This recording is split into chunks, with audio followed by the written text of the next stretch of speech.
الحمد لله رب العالمين والصلاة والسلام على سيد الأنبياء والمرسلين أما بعد فأعوذ بالله من الشيطان الرجيم بسم الله الرحمن الرحيم أفغير دين الله يبغون وله أسلم من في السماوات والأرض طوعا وكرها وإليه يرجعون صدق الله المولانا العظيم وصدق رسوله النبي الأمين المتين الكريم ونحن على ذلك لمن الشاهدين والشاكرين والحمد لله رب العالمين ما شاء اللہ سبحان اللہ سبحان اللہ. آئیے ہم اور آپ کچھ سننے سنانے سے قبل بارگاہ رسالت مآب صلی اللہ تعالیٰ علیہ وسلم میں ہدیہ درود پیش کریں. پڑھے باوز بلند اللہم صلی علی سیدنا و مولانا محمد معدن الجود والکرم صلی اللہ تعالیٰ علیہ والہ الکرام وابنہ الکریم وبارک وسلم صلو علیہ صلاۃ و سلام علیک یا رسول اللہ صلی اللہ تعالیٰ علیہ وسلم. الحمدللہ یہ نورانی و عرفانی محفل اور لائق مبارک بعد ہے حضرت مولانا آصف صاحب قبلہ کہ جن کی کاوشوں سے اس محفل کا انعقاد ہوا. آپ تمامی حضرات یہاں پہنچے.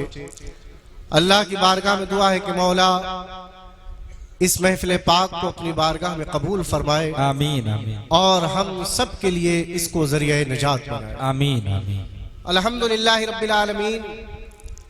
یہ ہمارے اسلاف کرام کا طریقہ رہا ہے کہ جب بھی قرآن و سنت کا کوئی پیغام دینا ہوا، اللہ اور اس کے رسول کی باتوں کو بتانا ہوا، تو انہوں نے چند لوگوں کو جمع کیا اور قال اللہ وقال رسول کی صداؤں کو بلند کر کے ماشاءاللہ ان کے قلوب و اذہان کو منور و مجلہ فرمایا.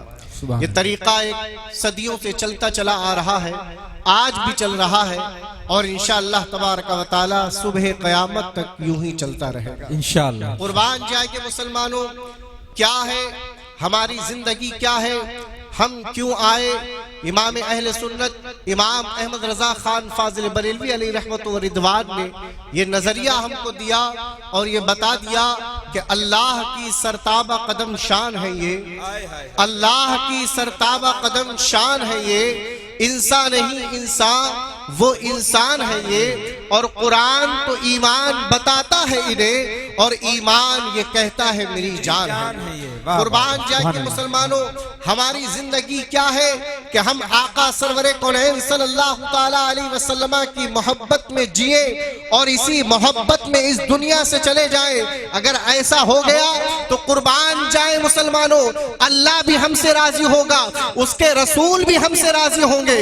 امام اہل سنت کہتے ہیں کہ سرور کہوں کہ مالکو مولا کہوں تجھے، سرور کہوں کہ مالکو مولا کہوں تجھے، باغ خلیل کا گلے زیبا کہوں تجھے، لیکن رضا نے ختم سخن اس پہ کر دیا، خالق کا بندہ خلق کا آقا کہوں تجھے. آج ہماری زندگی کیا ہے؟ ہم سب کو اس پر غور و فکر کرنا چاہیے کہ جو طریقہ کار اللہ اور اس کے رسول نے ہم کو بتایا، جو راستہ اللہ اور اس کے رسول نے ہم کو دکھایا ہے، ایک مومن کی زندگی جو ہے وہ اسی راستے پر قائم اور دائم ہے.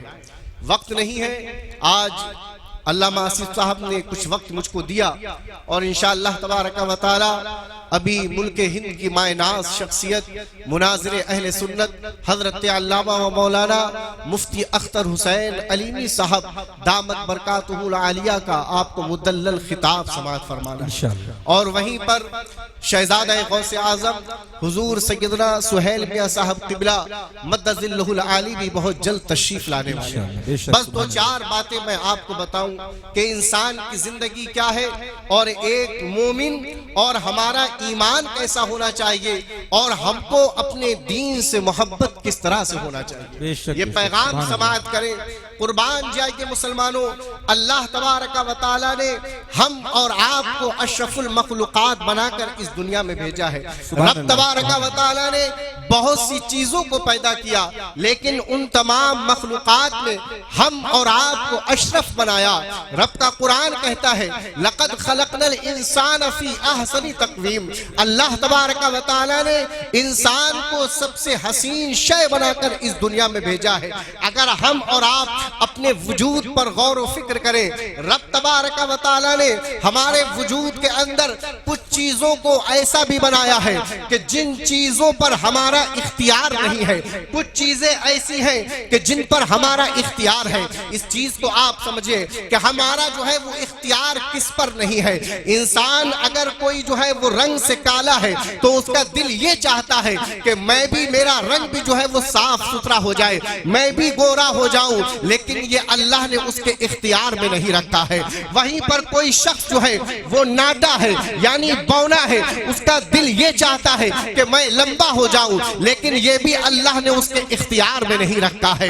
جوان آدمی یہ سوچتا ہے اور اس پر غور و فکر کرتا ہے کہ یہ میری جوانی اسی طرح قائم و دائم رہے، لیکن جوانی کو اللہ تبارک و تعالیٰ نے اس کے اختیار میں نہیں رکھا ہے۔ ایک وقت وہ آتا ہے کہ جوانی کی فصلیں جو ہیں وہ کٹ جاتی ہیں، انسان جو ہے وہ ضعیفی کے عالم میں پہنچ جاتا ہے۔ ایک انسان کے دل میں یہ بھی تمنا ہوتی ہے کہ مجھ کو موت نہ آئے، میں صدا صدیوں تک جو ہوں وہ اس دنیا کے اندر رہوں، لیکن اللہ تبارک و تعالیٰ نے موت پر بھی بندے کا اختیار نہیں رکھا ہے۔ لیکن رب تبارک و تعالیٰ نے کچھ چیزوں میں بندوں کا اختیار بھی رکھا ہے، اور وہ اختیار کیا ہے کہ انسان اپنی آنکھ سے دیکھ رہا ہے۔ آنکھ سے دیکھنا یہ بندے کے اختیار میں ہے۔ جس چیز کو چاہے بندہ دیکھے، جب چاہے وہ دیکھے، جب چاہے اپنی آنکھوں کو بند کر لے۔ اللہ تبارک و تعالیٰ نے ان ہاتھوں کو بندے کے اختیار میں رکھا ہے۔ وہ ہاتھ سے چاہے صدقہ تو خیرات کرے، وہ اس ہاتھ سے چاہے کسی مظلوم کی مدد کرے، لیکن اگر وہ چاہے اسی ہاتھ سے ظالم کا جو ہے وہ ساتھ دے، اگر وہ چاہے تو اسی ہاتھ سے جو ہے وہ غلط کاموں کی طرف چل پڑے۔ اللہ تبارک و تعالیٰ نے انسان کو قدم دیے ہیں، یہ قدم بندے کے اختیار میں ہے۔ اگر چاہے تو وہ نیک راستوں کو طے کرے، اگر چاہے وہ مساجد و مدارس کی طرف جائے، لیکن بندے کے اختیار میں یہ بھی ہے کہ وہ اپنے ان قدموں کو غلط روش کی طرف لے کر جاتا ہے، جوں کے اڈوں کی طرف لے کر جاتا ہے۔ قربان جائیے مسلمانوں، اسلام اور دین یہ ہے کہ جن چیزوں میں اللہ تبارک و تعالیٰ نے ہم کو اختیار دیا ہے، ہمارے وجود سے کوئی بھی ایسا عمل نہیں ہونا چاہیے کہ جس عمل سے اللہ اور اس کے رسول ناراض ہو۔ بے شک بے شک۔ قربان جائیے مسلمانوں، قرآن میں اللہ تبارک و تعالیٰ نے ارشاد فرمایا، رب کا قرآن کہتا ہے کیا افغیر دین اللہ یبغون، یعنی تم اس دین کے علاوہ کوئی اور دوسرا دین ڈھونڈتے ہو۔ اللہ اکبر۔ وَلَهُ مَنْ فِي السَّمَاوَاتِ وَالْأَرْضِ، زمین اور آسمان میں جو کچھ ہے وہ سب اللہ تبارک و تعالیٰ کے زیر حکم ہے۔ سبحان اللہ سبحان اللہ۔ کیا رب نے ارشاد فرمایا کہ زمین میں چاہے یہ خلائق ہو، نباتات ہو، چرند اور پرند ہو، یہ ساری مخلوقات یہ سب اللہ تبارک و تعالیٰ کے تحت حکم ہے، اور آسمان کے فرشتے ہو یہ بھی اللہ تبارک و تعالیٰ کے حکم کے ماتحت ہے۔ جو رب چاہتا ہے وہی یہ کرتے ہیں۔ جن کو اللہ تبارک و تعالیٰ نے حکم دیا کہ حالت قیام میں رہے تو وہ قیامت تک حالت قیام میں رہیں گے، جن کو حکم ہے کہ حالت سجدہ میں رہے تو وہ قیامت تک حالت سجدہ میں رہیں گے۔ اور سبحان اللہ۔ یہ کیسا حکم ہے کہ ماننا ہی ماننا ہے، طوعا و کرہا، چاہے آپ خوشی سے مانیں چاہے آپ ناخوشی سے مانیں، اور یہ ماننا ہی ہے، اور ماننا کیوں ہے؟ وَإِلَيْهِ تُرْجَعُونَ، یعنی اسی کی طرف ہم کو لوٹ کر جانا ہے۔ اب رب نے واضح طور پر ارشاد فرما دیا کہ جو اللہ تبارک و تعالیٰ کا حکم ہے، رب تبارک و تعالیٰ نے جن چیزوں پر ہم کو چلنے کا حکم دیا، ایک بندے کی زندگی ایسا ہونا چاہیے، مومن کی زندگی وہ ہو کہ رب تبارک و تعالیٰ نے جن کاموں کا ہمیں حکم دیا ہے ہم ان کاموں پر عمل پیرا رہے، اور ہماری زندگی جو ہے وہ اللہ اور اس کے رسول کے فرمان کے مطابق رہے۔ بے شک سبحان اللہ۔ الحمدللہ حضرت کی جلوہ گری ہونے والی ہے، آپ حضرات اطمینان و سکون کا ماحول بنائیں اور اپنی اپنی جگہوں پر بیٹھے رہیں۔ حضرات بیٹھے رہیں، جو بھی مہمان آئیں گے وہ ممبر پر ہی آئیں گے، آپ حضرات جہاں ہیں وہیں بیٹھے رہیں۔ الحمدللہ ابھی سید صاحب تشریف لا رہے ہیں اور مفتی صاحب بھی بہت جلد تشریف لانے والے ہیں انشاءاللہ۔ اللہ تبارک و تعالیٰ نے یہ زندگی ہم کو عطا فرمائی، اور ابھی کچھ دن پہلے آپ نے دیکھا کہ ایسا نور و نکھت سے معمور ماہ رمضان المبارک ہم سے گزرا۔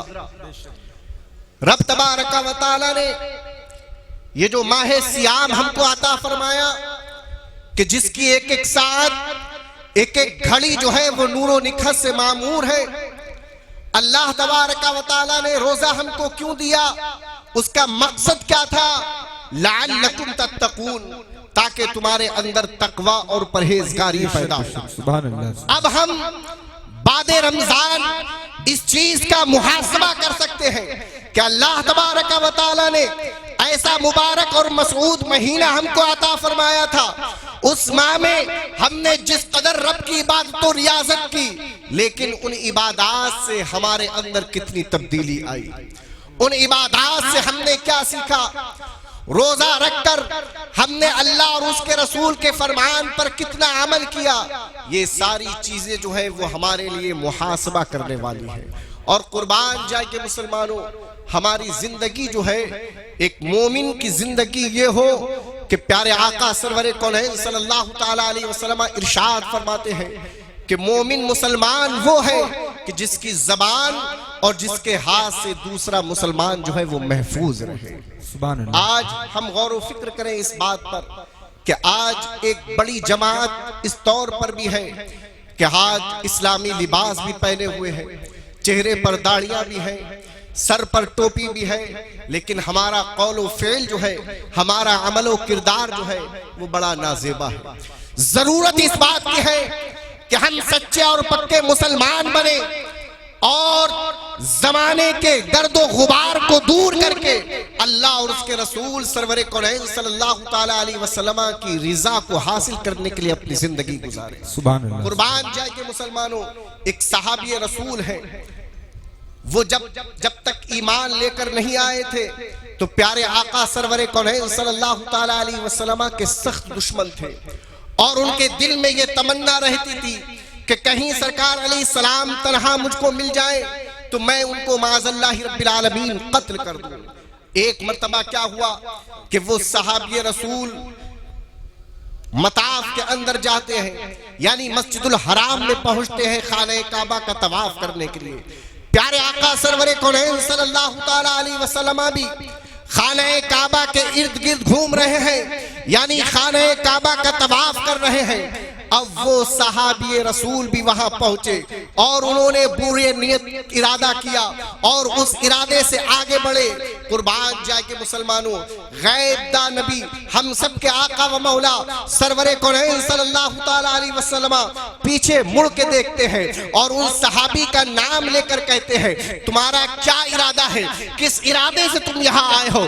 قربان جائے کہ مسلمانوں، جب پیارے آقا نے ان الفاظ کو دہرایا تو وہ صحابی رسول جو ہے وہ قدموں میں گر جاتے ہیں، اور قدموں میں گرنے کے بعد آقا سرور کونین صلی اللہ تعالیٰ علیہ وسلم کے دستے اقدس پر ایمان لے کر آتے ہیں، اور ایمان لانے کے بعد آقا کی بارگاہ میں جو ہے عرض کرتے ہیں یا رسول اللہ صلی اللہ تعالیٰ علیہ وسلم، اس زمانے سے پہلے میں نے جتنے بھی گناہ کیے ہیں، خطائیں کیے ہیں، میں آپ کو حاضر اور ناظر جان کر ان گناہوں سے توبہ کرتا ہوں اور اب کبھی ان گناہوں کی طرف لوٹ کر نہ جاؤں۔ سبحان اللہ، تو سبحان کیا اللہ۔ ہے، صحابہ کی زندگی بھی ہمارے لیے نمونہ عمل ہے۔